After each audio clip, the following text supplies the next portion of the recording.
Higher സ്റ്റഡിയിൽ എല്ലാവരും അവരവർക്ക് ടേസ്റ്റുള്ള കോഴ്സുകൾ എടുത്താണ് പഠിക്കുന്നത്. എല്ലാം ഉന്നത വിദ്യാഭ്യാസം നേടുന്നത് ഏറ്റവും നല്ലത് തന്നെ. പക്ഷേ ഒപ്പം അവിടെ ഉത്തമനായ ഒരു മനുഷ്യനായി തീരുവാനുള്ള വിദ്യാഭ്യാസം കൂടെ, ആ പരിശീലനം കൂടെ നമ്മുടെ കലാശാലകൾ കൊടുക്കേണ്ടത് അത്യാവശ്യമാണ്. കാരണം ഓർവൽ പറഞ്ഞു, കലാശാലകളിൽ നിന്ന് മാത്രം പഠിക്കാവുന്ന ചില അസംബന്ധങ്ങളുണ്ടെന്ന്.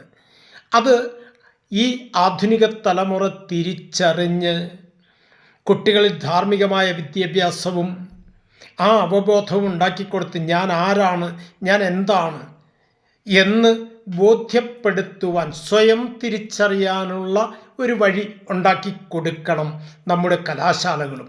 പക്ഷേ പലപ്പോഴും നമ്മുടെ വിദ്യാഭ്യാസ സ്ഥാപനങ്ങൾ ഈ കാര്യത്തിൽ മുഖം തിരിക്കുകയല്ലേ ചെയ്യുന്നത്.